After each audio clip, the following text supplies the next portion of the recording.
what I really want to get back to is the orgasm thing.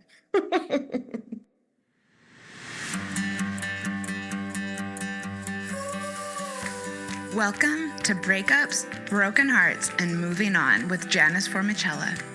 I'm Janice Formicella, a breakup coach passionate about supporting others to learn from their breakups, overcome loneliness, love being single, and see the end of a relationship as the beginning of a magical, sexy new chapter in life. I am here each week to share with you the tools that I have learned through my own painful breakups, through hitting rock bottom more than once, and through working with people all around the world to heal their broken hearts. If you are looking for hope and strength to move on from your breakup and resources to enjoy your new life, you are in the right place, and I've got your back.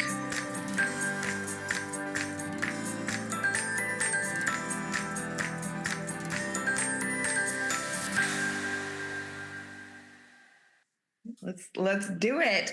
Welcome back, everyone, to part 2 of our series on decentering men and how and why you should do a patriarchy detox. How fun. This is a little bit different of a format and a concept than I normally do, which is great because the show is constantly evolving, which I just absolutely love. I mean, that's how life is, and that's how I think like one's interests evolve, is that they kind of change. And I'm really hoping that everyone's enjoying this. I'm enjoying it, and that's because I've got my friend and fellow coach Brian Dunn here. Hey. Hello. Good to be back. It's always so nice to have you. I feel like we think very similarly in many ways, and that our personalities are similar, and I just really enjoy doing content with you. And what is very interesting about the topic of decentering men is that a man suggested it. Brian and I often have kind of an ongoing chat about what we're going to do next as far as topics go, and Brian suggested this.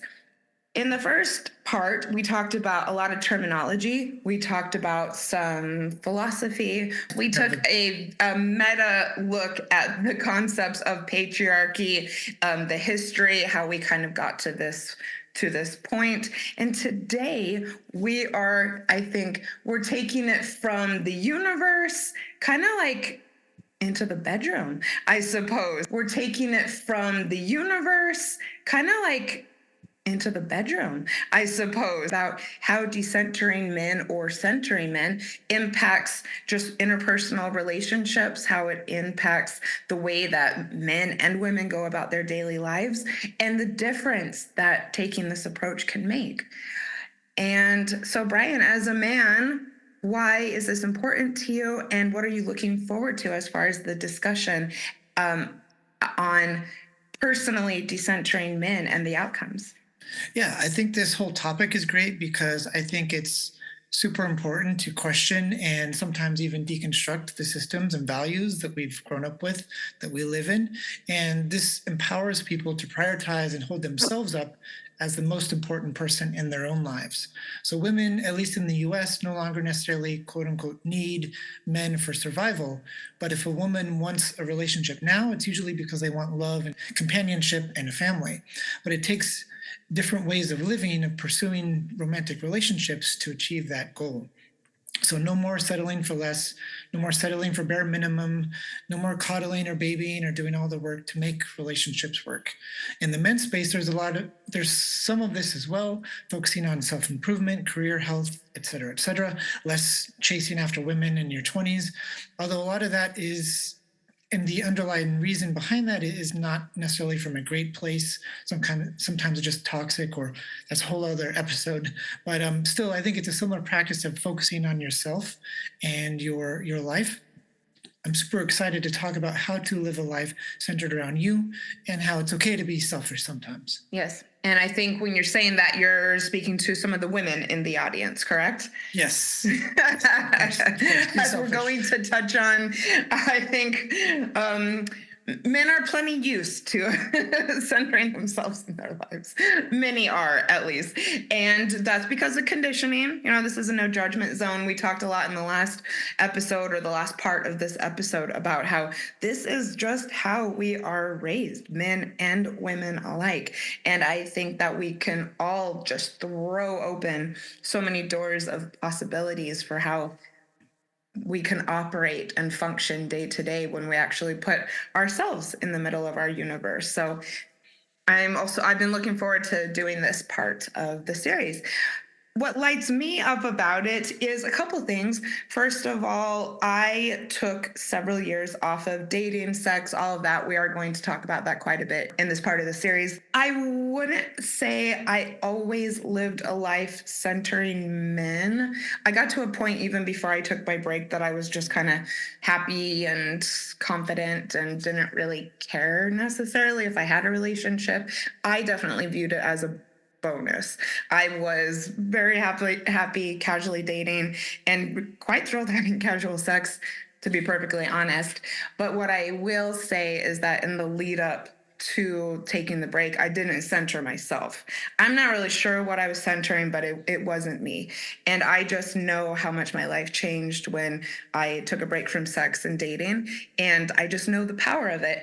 I also have the amazing opportunity as a breakup coach to work with women who come to me devastated over their breakups, that come to me really wanting to know the answers, wanting to know how they can get into a relationship, wanting to know what the future holds as far as partnership, a man living with someone goes, and then watching them throughout the course of us working together get to the point where they really have these aha moments and things click into place, where they realize that there's so much more freedom and joy and satisfaction and self-love available to them when they stop worrying about that and stop thinking about how they're going to organize and plan their life according to whether or not they have a man in it. And I'm telling you, I think I might have mentioned this last time, I've even seen women's appearances change when they decide that this is how they're going to live. And I mean, It's even like just that little post breakup, post divorce glow up where you yes. have a lot of time to focus on yourself, and the stress goes away and your skin is clear. And completely. Yeah. 1,000%. I mean, even for myself, and I should actually do this to show people it's true. I can compare photos of myself 6 years ago and now, and I'm telling you, nobody would think I was 6 years older. I look better. I know that this is true, and I know that how life-changing this can be. So yes, and I'm sitting here my hands going everywhere because I'm so excited to get into this topic. And along those lines, what are we hoping that the audience will gain? We are hoping, I think for me, that you will just see how important this is, and I guess just kind of take it on. What do you and maybe that you will hear the excitement in my voice and decide to give all of this a little bit of a think. What about you, Brian? As I mentioned earlier, I think it's important because we should question and sometimes deconstruct and rethink our belief systems.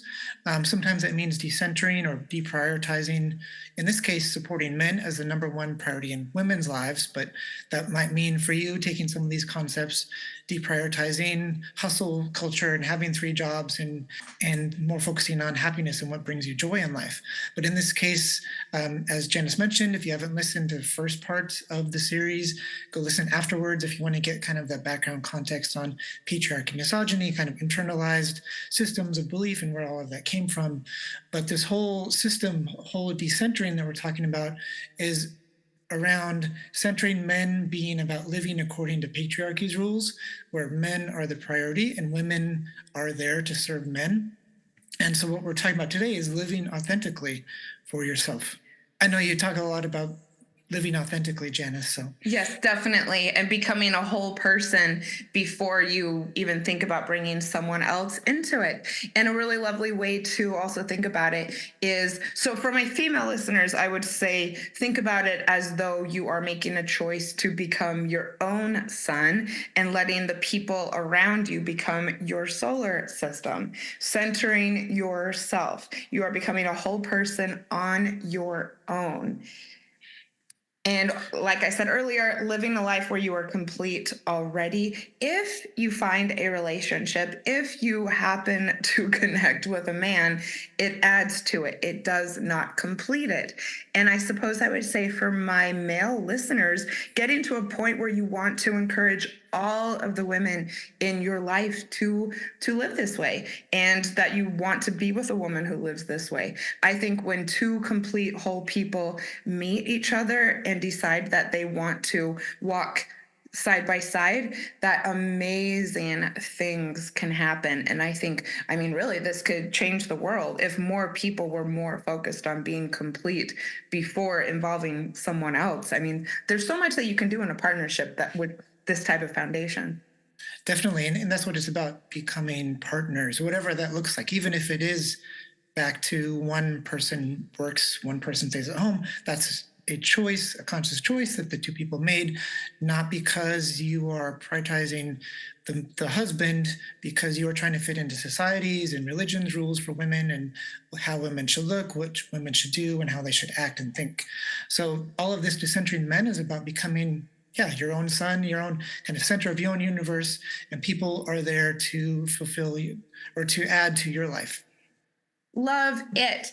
Let's talk about what this all means. Okay, first of all, a lot of us, I think everybody listening would understand that, yes, financially, economically, structurally, religiously, women do not now rely, in quotes, on men. We do not live in structures that require men and women to live together. We do not live in a society, at least in the Western world, where these are financial agreements and agreements based on land and being responsible for the woman you're married to.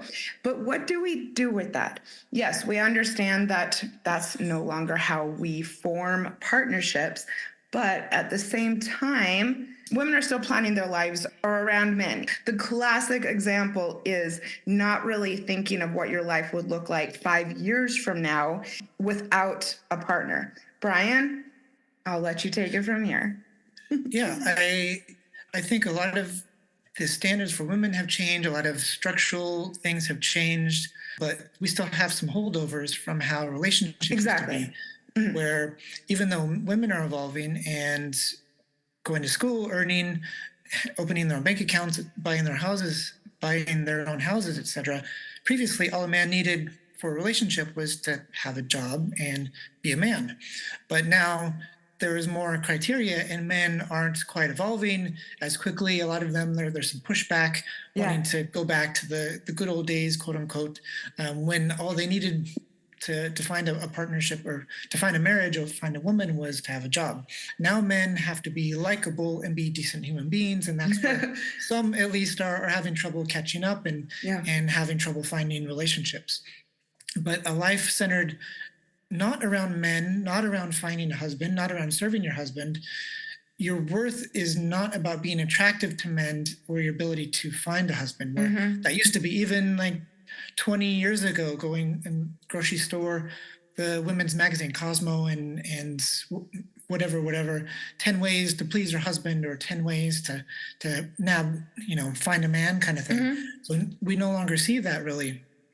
But patriarchy and traditional marriage and traditional gender roles were something that benefited men. They would have somebody to cook for them, take care of the house, raise their kids, while they just go off and do whatever they want, work during the week, go off and play golf on the weekends.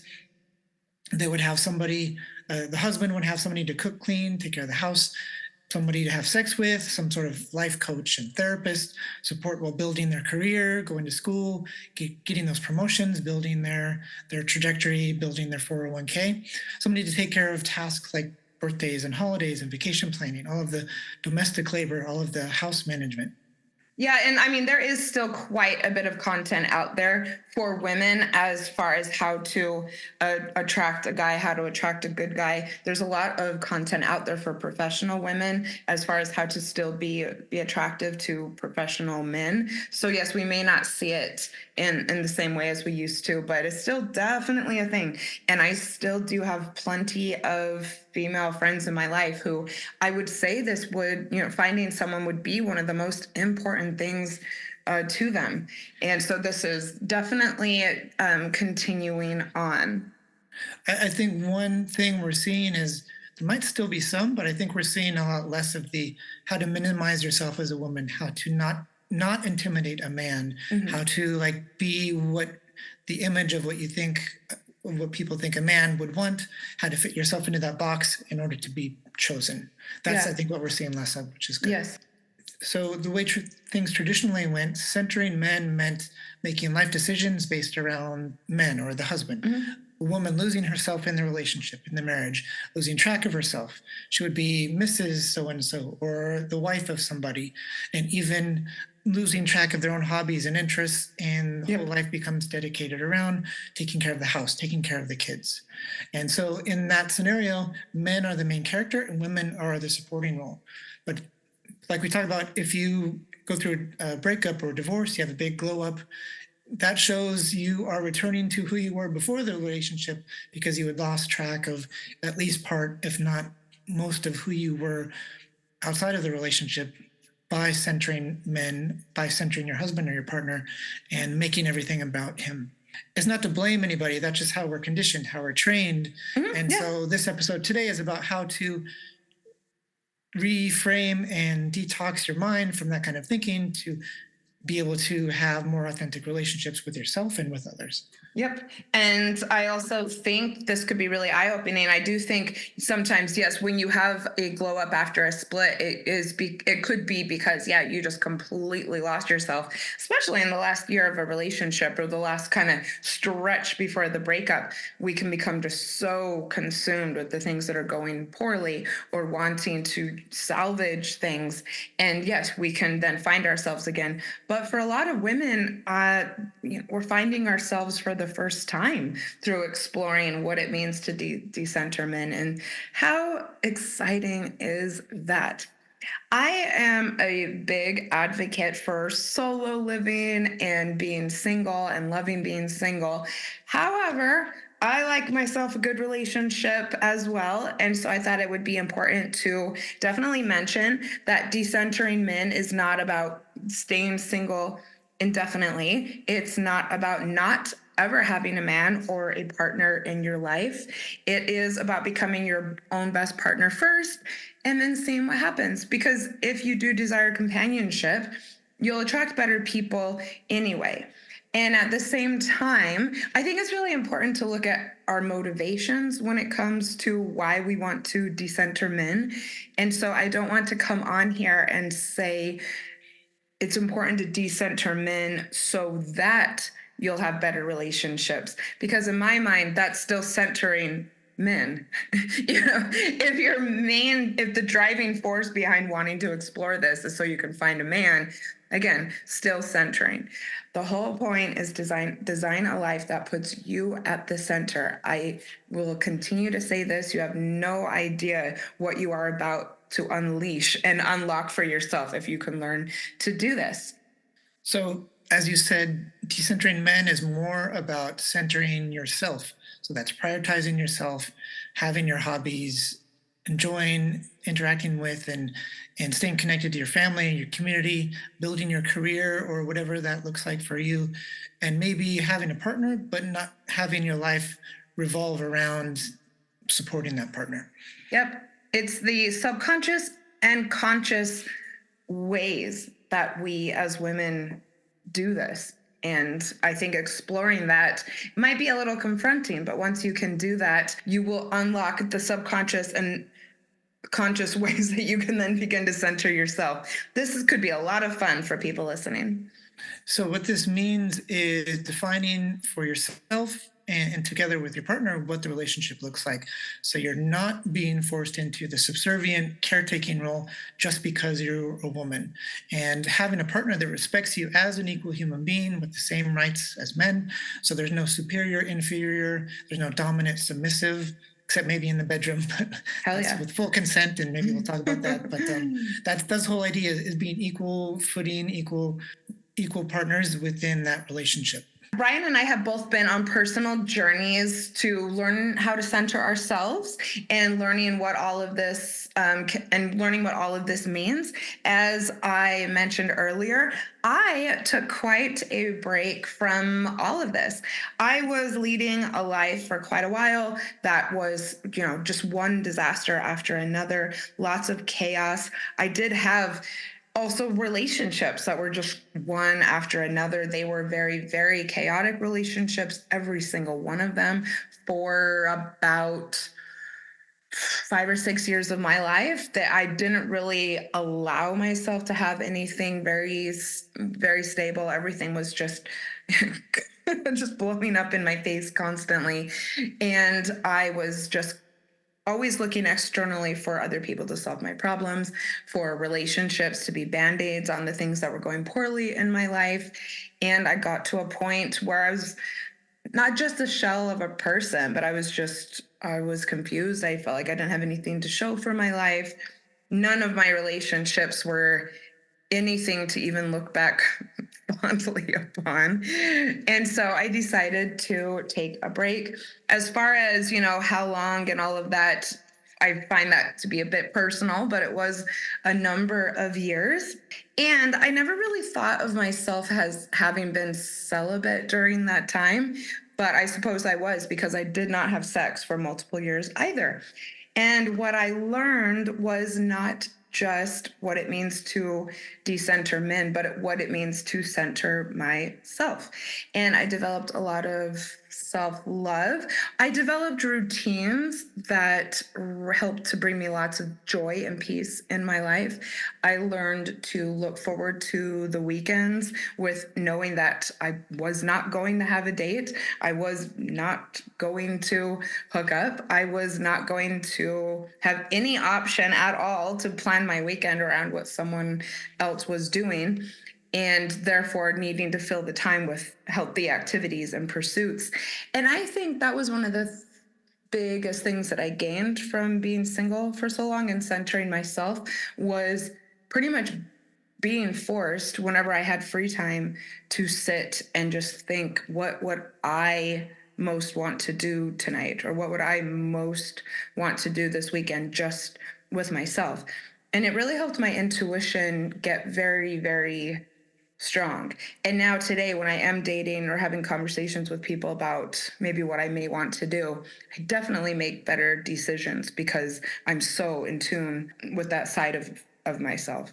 And I would encourage people out there listening, consider taking a break while you digest everything that we're saying in this episode and really learn what it means to have yourself at the center of your universe. Not just what it means to decenter men, but to center yourself. I mean, yeah, maybe take a year, maybe take 6 months, maybe, for some people out there, maybe don't go on an app just for a month. Start small. You might find you really like it. From my perspective, so my divorce is close to 9 years now, and I'm not on the decentering men side, but for me, it was learning how to take care of myself and take care of my kids when I had them, and how to be a better for myself, how to be a better partner, a better communicator. So just how to be a better partner within whatever relationship that was, in order to not wait for somebody to come take care of me. That now, just looking back, I would not want that. And the relationship, the 3 year plus relationship I'm in, we take care of each other, and whatever needs to get done, we do it. Sometimes if it feels a little unbalanced, we have a talk about it, and how can we support each other to make sure we're both getting our needs met and the needs of the relationship and the household are met.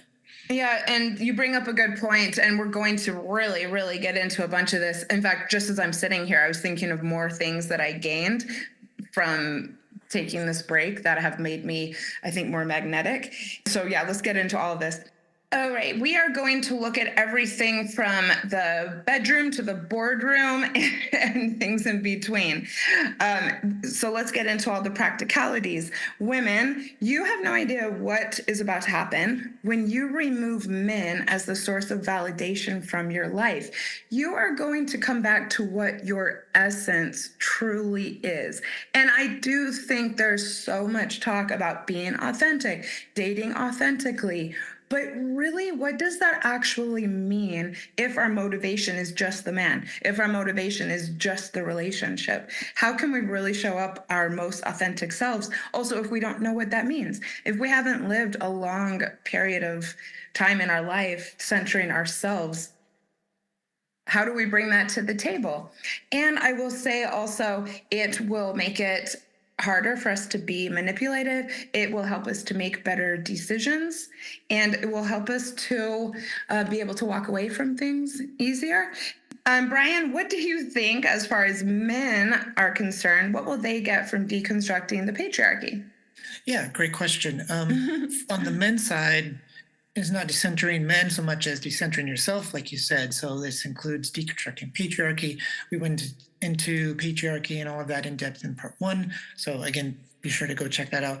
But for men, I think they'll be able to get more self-respect and ability to live authentically without trying to live up to society standards and expectations for specifically men and masculinity, because that's also a big part of what is the support structure to patriarchy and the performative masculinity of being a real man and you can do this, you can't do that. So knowing as a man that it's okay to ask for help, to drink fun, fruity cocktails, to like rom-coms Yeah. if you like rom-coms, or to sing and dance. If you have a daughter, or a son even, it's okay to dress up and do a tea party with your kids, or do things that otherwise would get you teased in front of other men who think you should lose your man card for that. So, what's more masculine or attractive than doing what you want and not caring what other people think? So, by doing this, you'll be able to be your full self with your full humanity versus fitting into the man box rules for being a man. And so many of us boys, when we're 10, 12, middle school, whatever, we had to cut off parts of our self, our humanity, in order to fit in and not be teased and fit in with these rules that somehow come around when we're 13 years old, and so we can get back to that, enjoying things, liking what we like, not being afraid to say or do things. So that all gets back to being part of the solution, building a better world for those around you, for yourself, around the world, whether that's your family, your children, setting better examples in the community, in your workplace, your friendships, all of this for future generations even. So part of deconstructing is one step at a time, one person at a time, and the ripple effects that that has. So, patriarchy is based on dominance and hierarchy, misogyny, homophobia. All of these hurt men as well. And all of this basically benefits the elite at the top who are getting rich off of all of our hard work and all of our energy and efforts. This will also benefit relationships with stronger women, give you healthy relationships built on mutual respect and support. So rather than living off of male privilege, which comes from oppression and subjugation of women, you're kind of riding on the coattails of that. You'd be able to be a good, decent person. And a good, decent person would want equality and fairness in the world. So much of our value, like 99% of our value as man, is providing, according to the old rules. So it also deconstructing and decentering yourself as being kind of the center of everything also allow you to be more involved with family and kids, happier and more connected. You're no longer saying, oh, I got to work overtime, I got to go do this and that. I can spend more time with my kids. I can have better connections with them rather than, being a slave to the hustle and working yourself to the bone and end up, your kids are about to go off to college and you realize you barely know them. So many men go through that and just kind of have realized they've missed out on their families for so long. Yeah, thank you for sharing all of that. I know that you've alluded to the fact that this way of thinking and this way of operating in your interactions with women has led you to a very happy relationship, which I'm very happy for you, or I'm happy for you for. Did you have an kind of aha moment when you were single or after your divorce where you realized that you wanted to kind of shift the way you saw things or that it was essential for you to do so? I mean, what really motivated you to even be driven to explore these things or to, I guess, adopt new ways of doing things?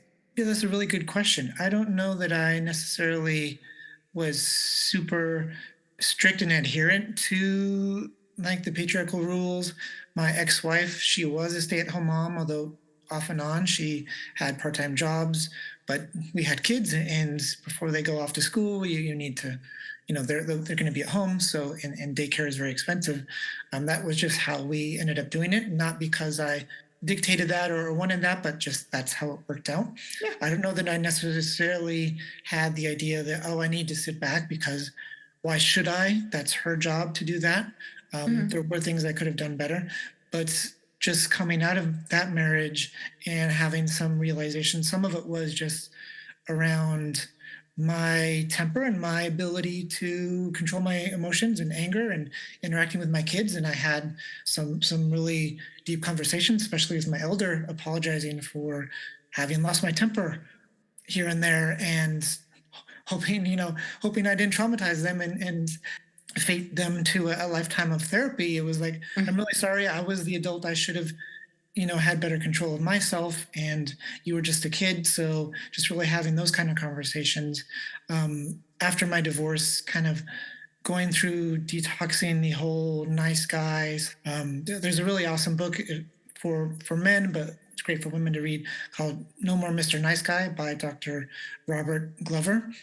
But that goes through the whole nice guy, kind of suppressing your own needs and wants, and people pleasing, happy wife, happy life. So that's kind of the other side of it. But detoxing from that and getting back to a point where I can speak up for what I need and what I want, and actually allow myself to recognize the fact that I am having these wants and desires. Doesn't mean I have to enforce and take them just because I want them. It's a conversation. Hey, this is what I want. How about you? Let's, meet in the middle kind of thing. But just kind of reworking how I was able to function in an adult relationship, because I got married and became a father very, very young. I was like 20, 21. And so I didn't have those tools. I didn't have those kind of starter relationships before getting married. And Yeah. I was like playing catch up after my divorce. So again, it wasn't really on this topic so much as how do I be a better partner, better for myself, better communicator, and show up better in relationships. Thank you so much for sharing. And I think maybe we should do an episode on the No More Mr. Nice Guy concept. I loved that book, which I read based on your recommendation. And there is a lot to unpack, I think, when it comes to decentering men and what it really means to be a nice guy and how those men show up in relationships.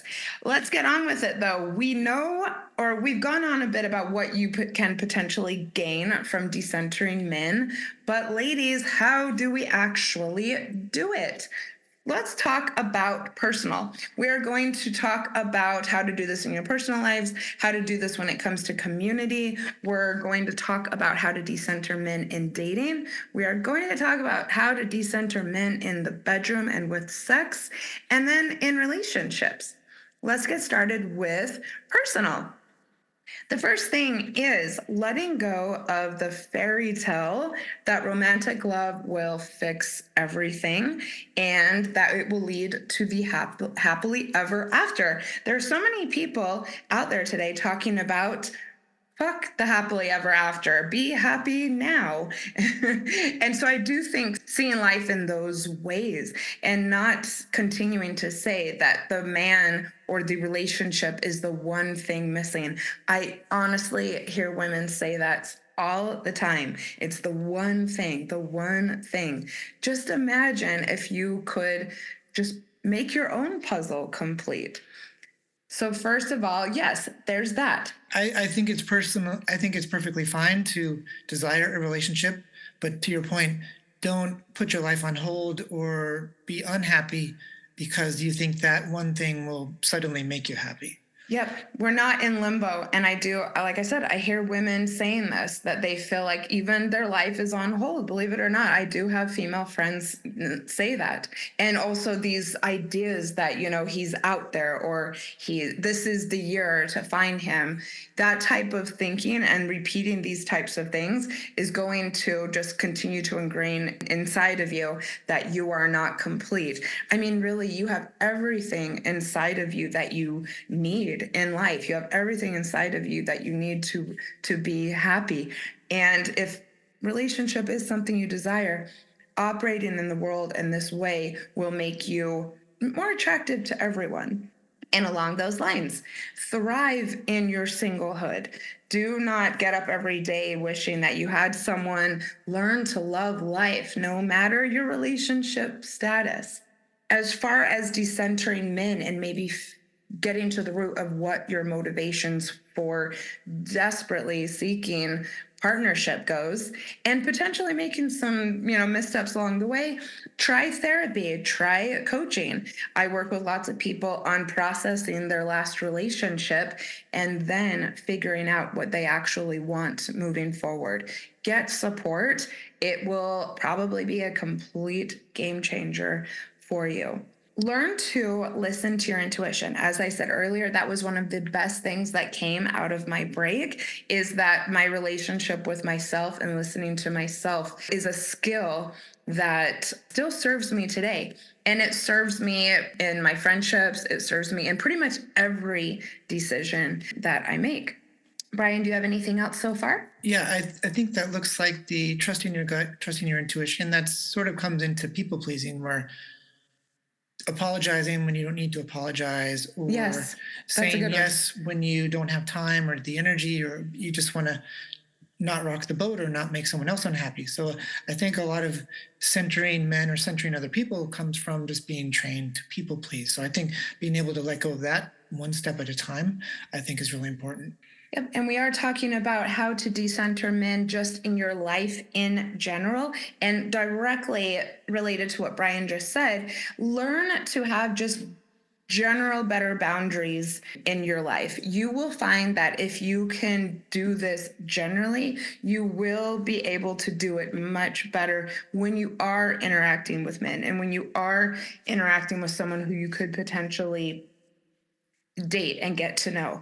And so, yeah, that might look like professionally, it might look like with your friends. It kind of depends on where you are on your boundaries journey.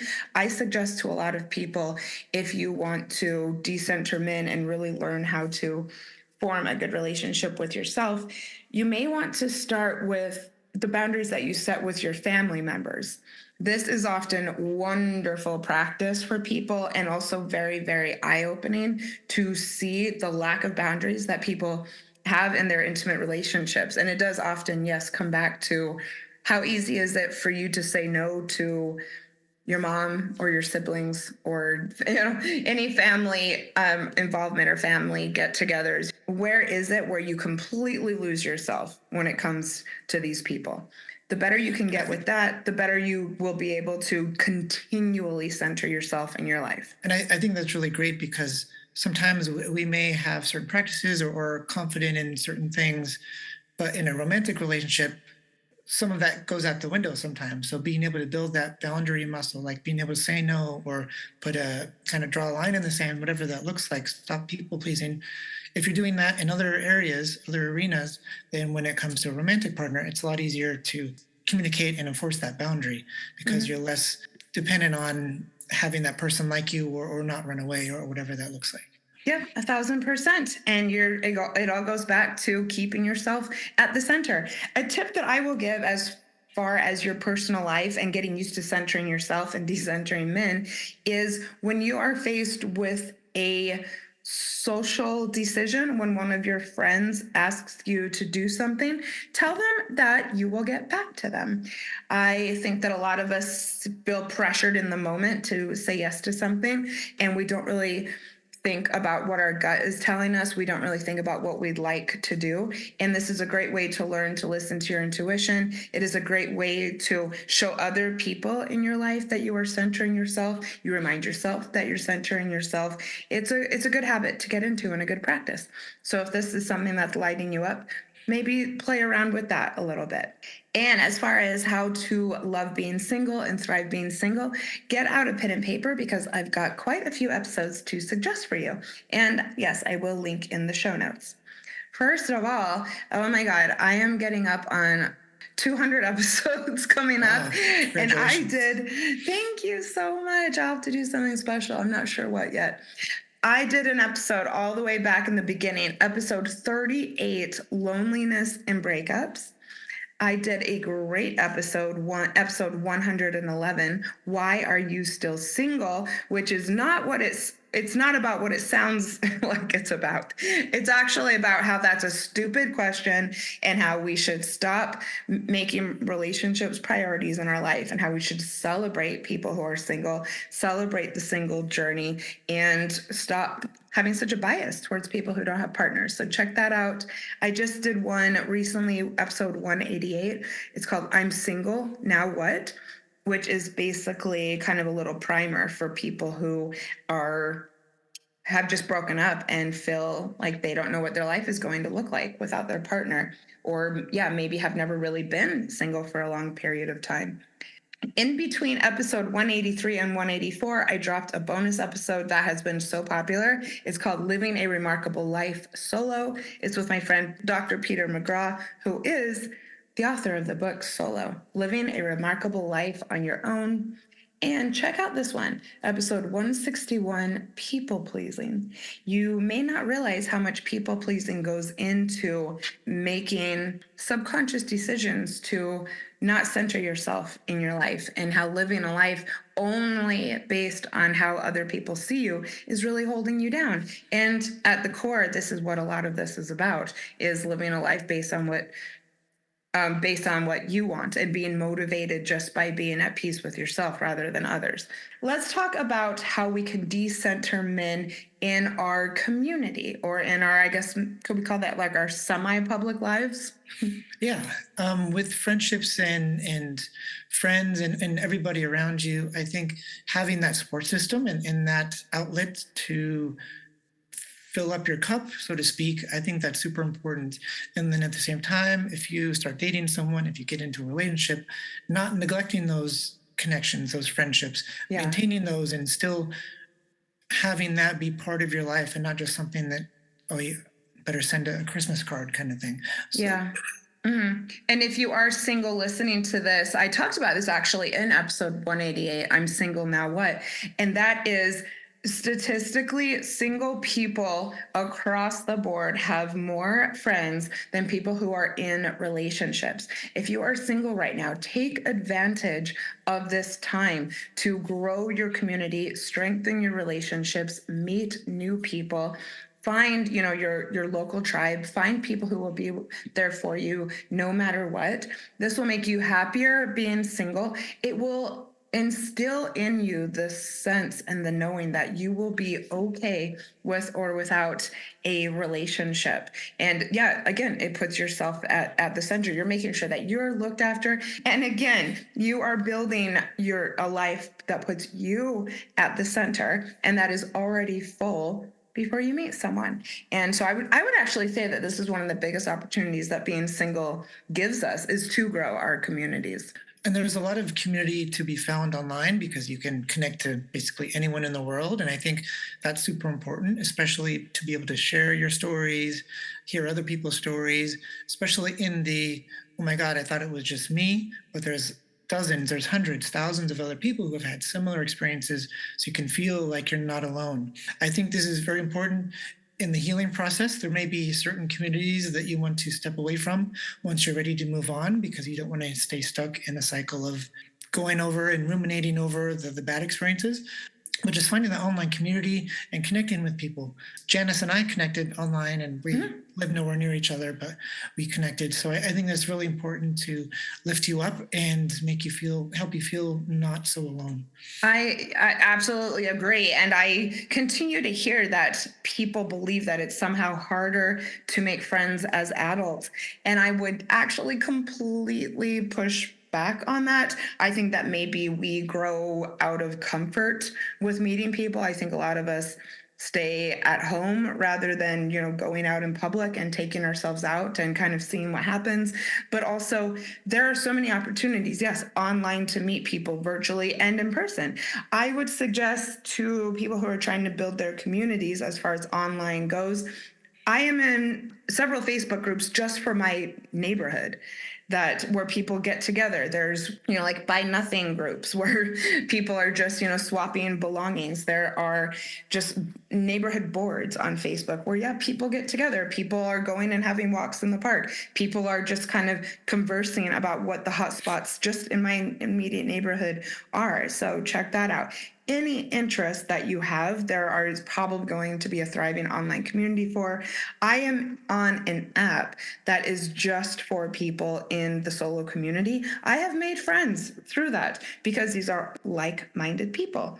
I would also say at least half of my friend group right now are people I met through my online ex-Mormon community. And now we all hang out in person, and it is a beautiful, beautiful thing. Put yourself out there, take initiative, and go and make friends. This is going to really help you, not just to have a thriving life, but it's going to help you, as you get out there and date. I think it will help you to make better decisions because you just know you're going to have company no matter what. I think that a lot of us trick ourselves into believing that we're lonely because we're not used to being alone. And I think that this will help you to see that you're all right. Let's talk about how to decenter men in dating. Brian, you wanted to talk about how it was really important to kind of decide ahead of time what you want out of dating and maybe what you may want as far as out of relationships go. Yes. So part of decentering men is decentering the traditional, the old way of thinking that relationships are monogamous. You date, you follow a trajectory, you get married, live happily ever after, where that's supposed to be what women want. At least men are usually taught to try and get laid and all that. But it's okay. You don't have to want something you don't want necessarily. You go through a relationship, you break up, you're single or whatever. Oh, I should want a relationship.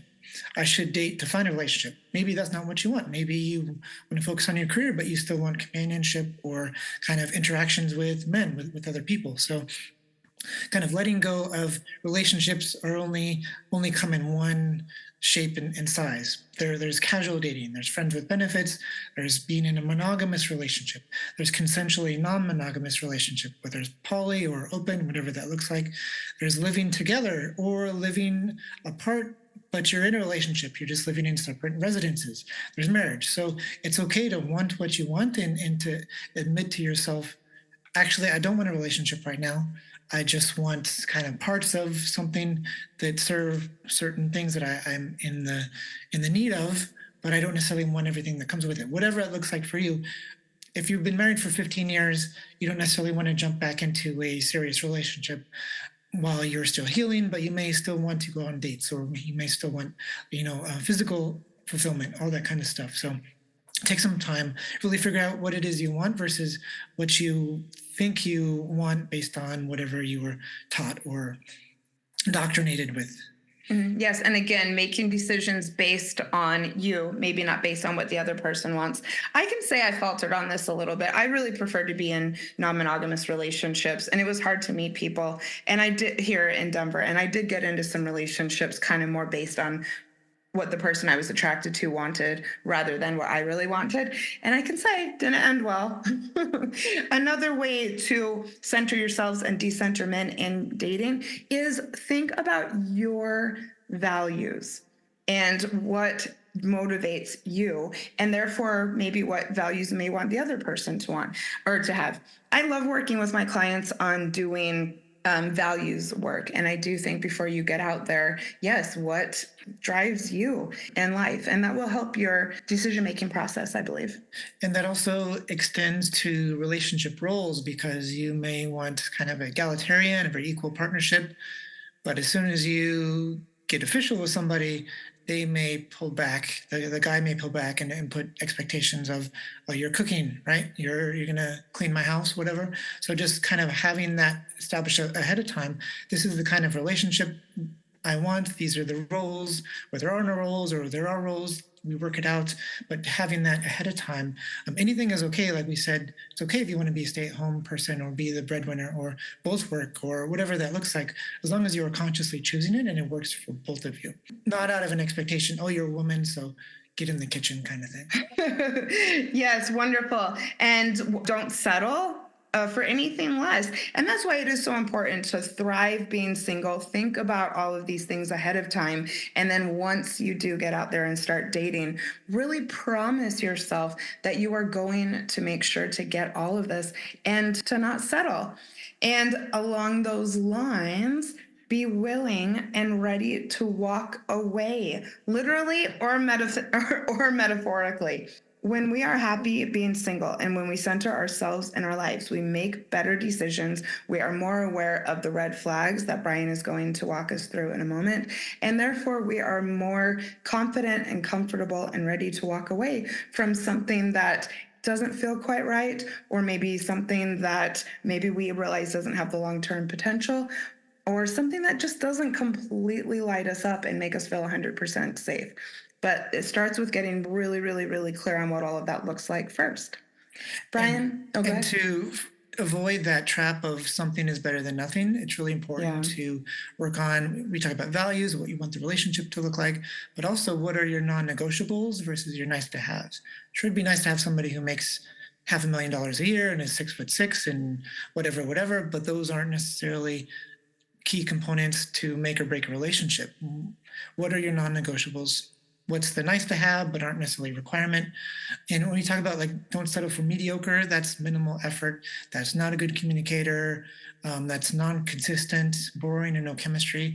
And even in dating apps, be like an equal dance partner. Like dating and conversations like a dance. You can still participate, but you don't have to take the lead. You don't have to carry the whole conversation, carry the relationship. So that's what we mean by don't settle for mediocre, don't settle for less. And at the beginning of dating, at the beginning of a relationship, people are usually on their best behavior. It's probably not going to get better unless there's conscious work in communication to make it better. But just imagine it may go downhill from there after kind of people sort of settle in and kind of take things for granted. So knowing what you want, again, your non-negotiables, your nice to haves, what you're looking for. So you're not thinking, oh, well, at least it's something, at least he's there, where you should be comparing the peace and the happiness of your community, of yourself, of your hobbies, versus is that person adding to that or is that person kind of taking away from things? Yeah, these are all good. Yeah, really good points. I do think, a lot of times I've had some experiences where someone appeared to be really, really, really supportive of my work and my business and my podcast when I was getting to know them. But then when, we're a couple months in, they're encouraging me to stay out much later than I said I wanted to. They're telling me to, like blow off certain things. They're making fun of me because I want to go to bed early. Things can shift pretty quickly. And that's why, again, it's important to be able to walk away when you realize that a man is centering themselves rather than anything that you said is important to you, and be aware of that. And those are really, really good examples of red flags. So let's get into some more let's get into red flags to keep your eyes out for when you are consciously trying to decenter men and center yourselves or go through a patriarchy detox. What should we be keeping our eyes out for, Brian? So we have a long list that to watch out for, but the usual suspects, of course, are like love bombing, inconsistent or poor communication, lack of effort or lack of initiation. If they can't take feedback or criticism and they get defensive or angry, so those are just kind of common red flags across the board. Additionally, like someone who's emotionally stunted or unable to express themselves, maybe they avoid difficult conversations. Yeah, I will say definitely keep your eye out for how well a man communicates or how willing a man is to communicate. I know that I've had a lot of partners just like completely want to avoid talking about certain things. And when someone comes to the table ready and willing to communicate, even when something might be a little uncomfortable for them, that is a really good sign that they want to center you and to center the relationship rather than just centering their own comfort in the moment. So I would say, yeah, that's a really good sign. Part of that is people who say they don't want drama, or I don't want to fight about this, or they just sort of avoid talking about something. That's a really good sign that they aren't able to have those more difficult conversations. Yes, and again, that their own self is more important. I had this experience a couple months ago where I had just asked someone who I was casually dating to just have a conversation about something the next day. He completely refused. We had it scheduled. He didn't call, and then afterwards he said, "Oh, I was just too anxious. I'm sorry, I was just too anxious." And so I thought to myself, you're like, that's so selfish. You don't care at all about my needs and the fact that it was important for me to talk about that. And we didn't keep seeing each other. Oh, that's good. Moving on, somebody who has a lot of entitlement and sees you or sees women as trophies or objects or conquests, want a trophy wife or arm candy, or just sees women as like notches in their ego belt. A man who has no female friends and or thinks that men and women can't be friends because a man will always just want to sleep with women, and anybody he's not attracted to he doesn't see or doesn't treat with respect. So you want somebody who can see women as full human beings. Along with that, red flag is somebody with misogynistic views. They're homophobic or anti-LGBTQ, they use SJW, social justice warrior, as like a pejorative, or feminist as a pejorative, or they have other sorts of bigoted views, or even laughing at jokes and then get mad at you for being offended, like, oh, just a joke, lighten up, and kind of not accepting that it affects you. That's a red flag. Kind of in that same vein, where a lot of that comes from, is a red flag being strict adherence to traditional gender roles and gender norms. So this is like strong belief in be a real man and that hyper masculinity, or somebody who's like a self-proclaimed alpha male. So they have to perform masculinity, and they're worried about, are they appearing manly or masculine enough, and they have to avoid anything that might make them look girly or feminine. And why this is important, not just because they're not necessarily mentally all healthy, but because these traits are indicative of more likelihood, higher risk of domestic violence and intimate partner violence, because men and romantic partners are the most dangerous threat to women. So there was a University of Kent study. They had male college students, and 1 of 9 within that study admitted, so that probably more who didn't admit, but 1 in 9 admitted to committing multiple assaults on average. So the psychological profiles of these people who were committing the rapes and assaults, high on misogyny and toxic masculinity, hostility towards women.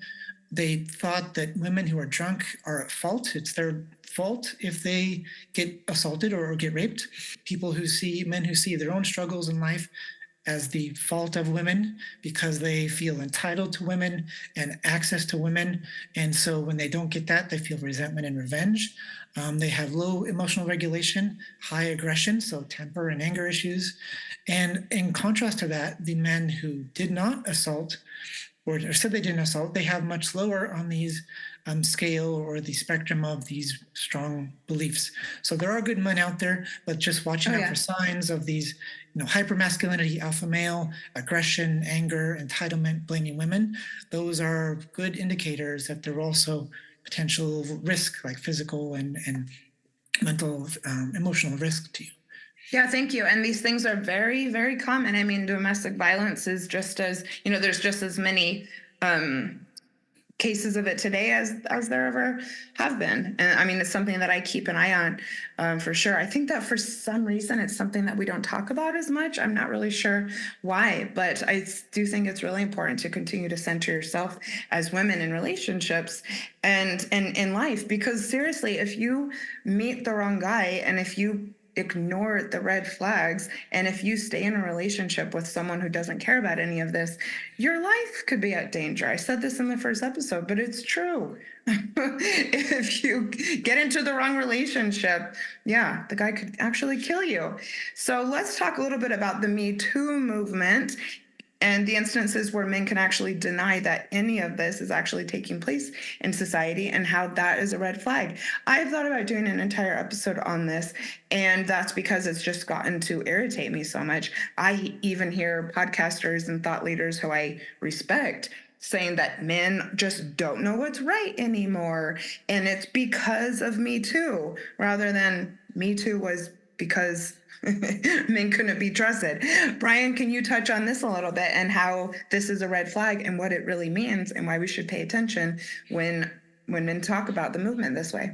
Yeah, there is a lot of talk where men are like, I don't know how to, I can't talk to women anymore without getting arrested. It's like, what are you saying to Yeah, these women I don't. where they have to call the police and blaming it on Me Too or blaming it on feminism or saying there's no patriarchy or women want to have more power than men. It's like when you're used to being number one or having the advantage, that equality feels like oppression suddenly. So that's a big red sign going back to the what we just talked about of the entitlement and anger and aggression and hypermasculinity, patriarchy. They're so deep that they don't realize they want to deny there's patriarchy and blame all their problems on women having too much freedom, I guess, or too much power. Yeah. But it's like saying race, if they don't think there's a patriarchy, they think everything's fine now. It's like saying racism is over because we had a black president a few years ago. I mean, we talked about this in the first part of the series, and that is that those with the most privilege will be the first ones to push back when there's a societal shift. So yes, really pay attention to that. I mean, a good man will be curious about these things and want to know how he can do better and be supportive of it, and maybe even want to hear your stories of where you felt violated rather than pushing against it and becoming resentful. Oh, I'm really enjoying this conversation, Brian. Thank you so much. Let's talk about decentering men when it comes to sex and decentering men in the bedroom and why this is important and how you can do it. If you are with a male partner and you operate in the bedroom and in sex this way, you'll both have a more fulfilling experience. I promise you. So actually, yeah, why don't we talk about that just for 1 minute? Brian, why do you think it's important to decenter men in the bedroom? I think the bedroom is just another spoke on the wheel, another part of the whole, under the patriarchy, women, and under religion, women are supposed to be subservient and submissive and serve men. So women through religion, through patriarchy, through society are taught women aren't supposed to, women aren't supposed to want sex, desire sex, aren't supposed to think, have pleasure. There's a lot of men, like even high visibility, kind of popular male thought leaders or pundits who say, like, women can't have orgasms and that's all a hoax and all this. So, but just the fact that under these rules, under this system, sex is for men and for procreation, but women aren't supposed to be part of that, except that they are there to please their man or be a vessel for the man to get off. So it's important to deconstruct that because sex is about pleasure, not a man pleasuring himself. And it's a wonderful, wonderful part of life. So let's talk about how to do it. First of all, women, get out there and create a self-pleasure practice. Get to know your body, prioritize yourself, get to know what feels good, both so that I suppose you can tell somebody, but also just so that you can have it all of the time. That was definitely, I think, another really big thing that I gained from taking my time off from dating or being celibate, which still feels weird to say. And that is, yes, I got into a very regular self-pleasure practice that I actually still keep on up today. I found it really energizing. I learned about sex magic, and which is also something I still practice. And I don't really think I would have done it had I not taken the time off and then made it a priority. You can still have a lot of fun without a partner. And I think a part of that is de-shamifying sex, especially for women, because so many, especially women, are taught that sex is shameful. So that there might be like a mental block within a lot of Oh, people okay. where I'm not supposed to like sex, or I can't orgasm because there's so much shame trapped within the body around just sex. Oh yeah, and yeah, I guess I'm so far removed from that at this point that I forgot. Yes, that definitely that is how I started for sure. I didn't start any sort of self-pleasure practice until I was well into college, because of how I was raised. And then it really didn't take off as much as it has until yeah, I decided to be single for a while. It could be so much fun. Second, don't tolerate impersonal, bad, unsatisfying sex. Use your voice. You are not here just to please the person who you are with. You are not here just to be for his pleasure. If you want something, ask for it. When it comes to orgasm, prioritize that. I've heard some women say that they want to make sure that they come first, which if that rocks your boat, get used to asking for it. Communicate in bed. Make sure that your pleasure is important. So if you want an orgasm, ask for it. Communicate in bed. Make sure that your pleasure is important. Maybe kind of make an agreement with your partner that the sexual encounter is not over until you both come. And yeah, take your time. I will say this. Never, ever, ever fake it. If you truly want to center yourself in your life, if you truly want to decenter men in general, this could be one of the more detrimental things that you could do to prevent any of this. Yes, never fake it. It makes me sad that I hear that women still do it. Brian, what do you think about all of this? I think it's all about communication and being having a trusting partner. Sometimes it can be unsafe, so I just want to acknowledge that not every partner is going to be open to hearing feedback. So just making sure that you're communicating and you have enough of a trusting partner where things you're saying will be received. Sometimes it may be a conversation outside the bedroom, not during. Um, Well, but another red flag. I mean, yeah, yeah, you bring up a really, really good point. If this is not an experience that you can have with someone, if these are not things you feel comfortable expressing and communicating about, there's your answer right there. yeah, and if they don't care, if they don't express any interest or desire to have it be mutually pleasurable for both of you, then that's a red flag that they don't care about your pleasure. Oh my God. So I am just thinking about someone I dated. And Brian, I had told you about this, someone who I knew who, when I was expressing the fact that relationships are not a priority to me. And we had a friend a male actually, who said, yeah, he's the same way. Like we've kind of related to each other over being in the solo movement. This guy who I was seeing said, well, I'm not the same way. And he said, obviously, I'm not very good at taking care of myself, am I? And, we all laughed uncomfortably.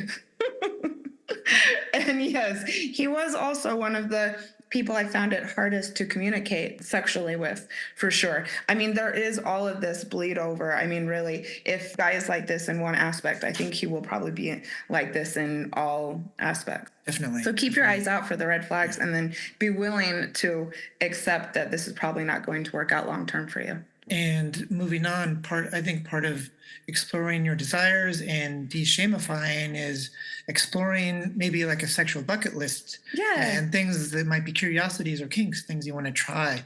There's a kink test. Yes. I know there's sexual blueprints. Mm-hmm. There's BDSMtest.org where you can see kind of how much of a brat or a kink or a rope bunny, whatever it is.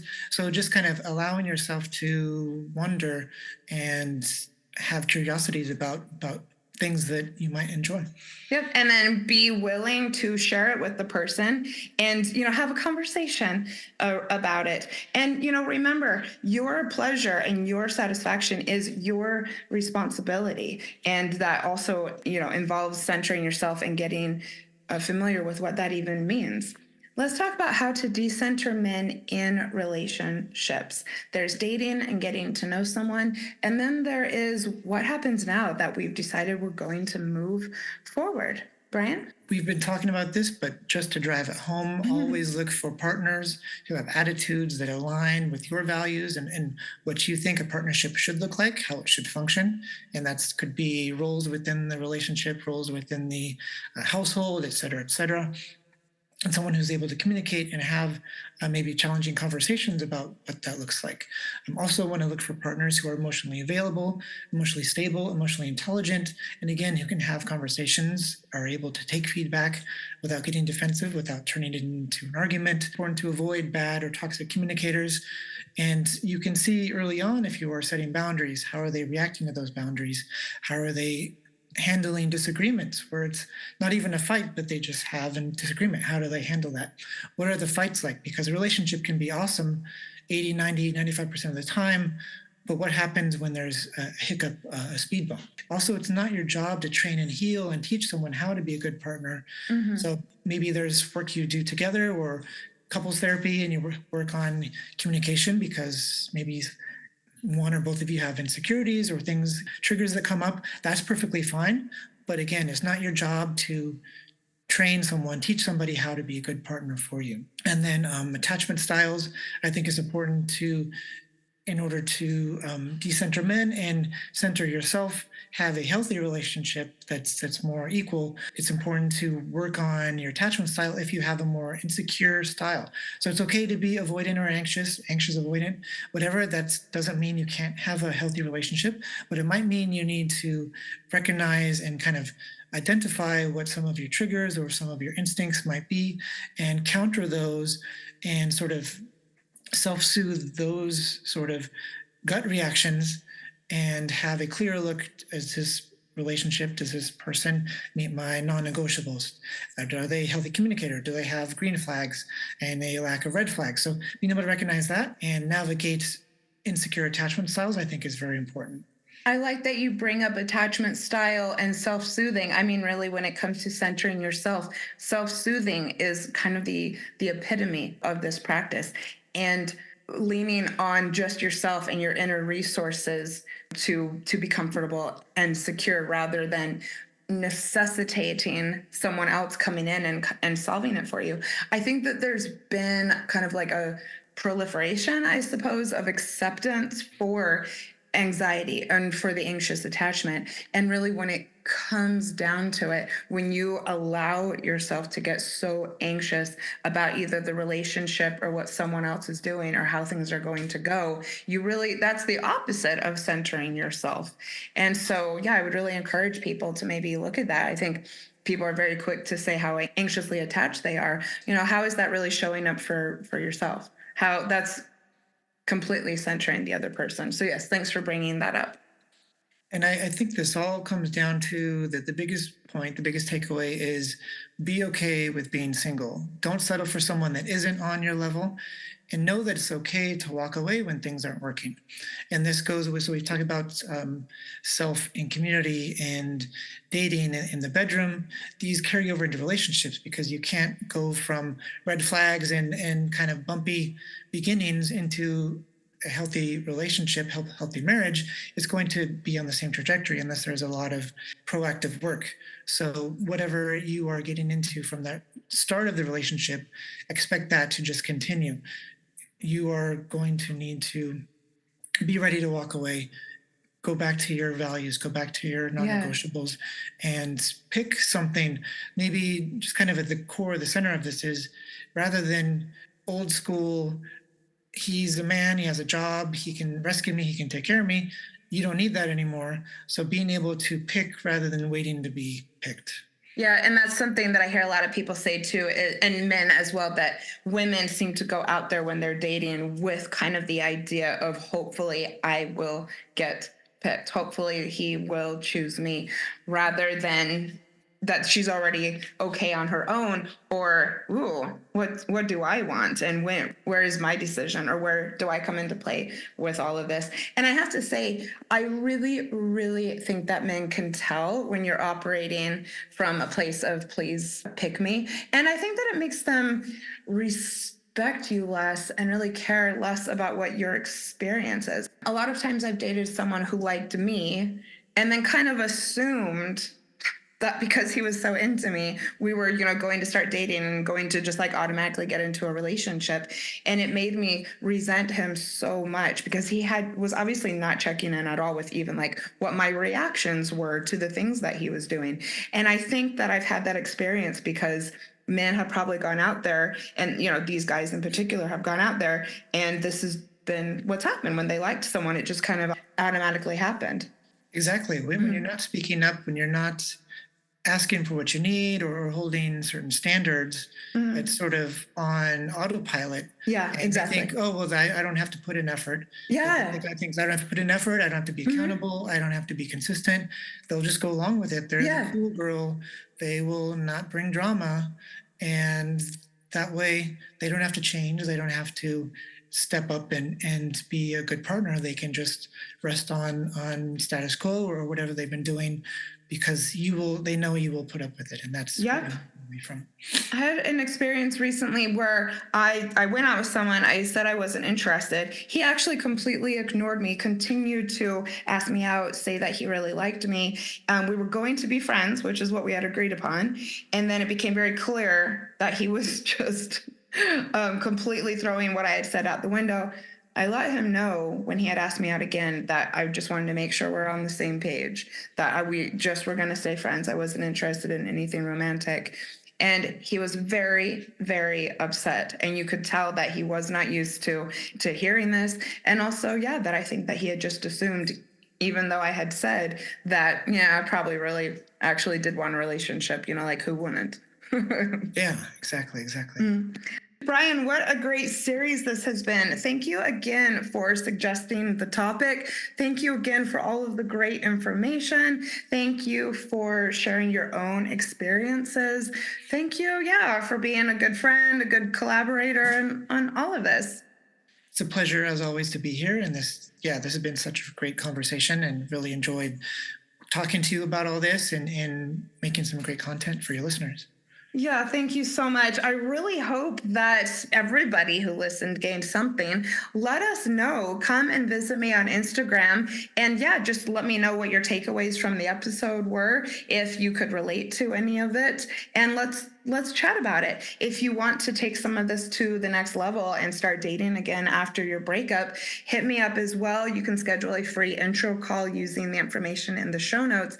I really enjoy working with people who are ready to date again and do things in a different way. A lot of people come to my work because they're kind of bummed out from their last relationship and how things went down. And I really enjoy, like I said, working with people to show up for themselves more and to have a funner time the next time around. So come over. Brian, is there anything that you would like to plug to my audience today? Yeah, you can find me on Instagram and TikTok at mrbriancdunn. And my website, I have some different articles and guides on there, is at briancdunn.com. Thank you. I cannot wait for the next episode that we do. I hope everyone had fun with this. And with that, I am sending you so much strength for the week ahead. I'll see you next time. Bye-bye.